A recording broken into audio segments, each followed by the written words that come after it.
Hello friends, সবাইকে সুপ্রভাত জানাই।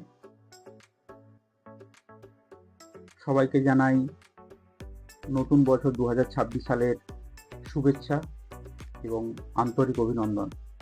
সবাই ভালো থেকো।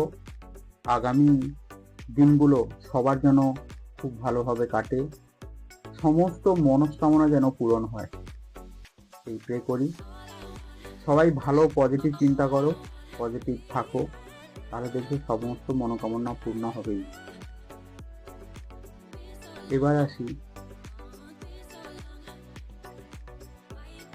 যারা যারা এখনো কন্যাশ্রীর K1 বা K2 টাকা পাওনি, তোমরা জানো আগামী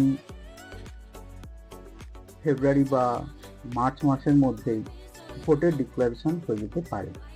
তো সুতরাং আমার আন্দাজ যে এই যে জানুয়ারি মাস বা ফেব্রুয়ারি মাস ম্যাক্সিমাম, এর মধ্যেই প্রত্যেকেরই টাকা, এই বছরের টাকা কন্যাশ্রীর K1 অথবা K2 পেমেন্ট হয়ে যাবেই। তো সুতরাং তোমাদের যেটা করতে হবে তা হলো, তোমাদের যার যার ব্যাংকের যা সমস্যা আছে সেগুলোকে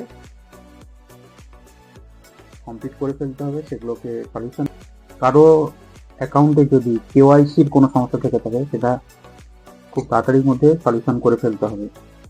কারো যদি নামের সমস্যা থেকে থাকে, নামের স্পেলিং বা থাকে পিছনে কোনো সাবস্ক্রিপ্টিভ থাকে, সেগুলো সলিউশন করে ফেলতে হবে।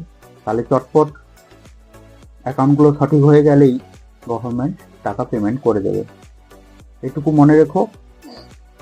বাকি যার পেমেন্ট হবে না তার ভোটের পরে হবে। তো সুতরাং ভয় পাওয়ার কিছু নেই, সবাই পেমেন্ট ঠিকঠাক টাইমেই পেয়ে যাবে। শুধু তোমাদের করতে হবে অ্যাকাউন্টে ট্রানজাকশন করে রাখা, জমা দেওয়া অথবা তোলা। ট্রানজাকশন মানে আপডেট নয়।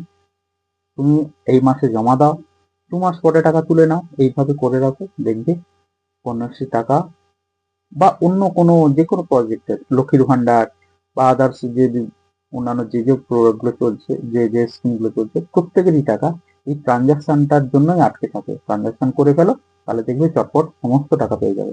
লক্ষ্মীর ভান্ডারও একই নিয়ম, একই ভাবেই চলে। তো সুতরাং তোমাদেরকে এইটুকু মেসেজ দেওয়ার ছিল। তো সবাই এই কাজগুলো করে থাকো, আর এই বছর যেন সবার ভালো কাটে। তোমরা ভালো ভাবো, ভালো পজিটিভ থিঙ্কিং করো, দেখবে হয়ে যাবে। এই বলে আজকের ভিডিও শেষ করছি। সবাই ভালো থাকো, সুস্থ থাকো, টাটা।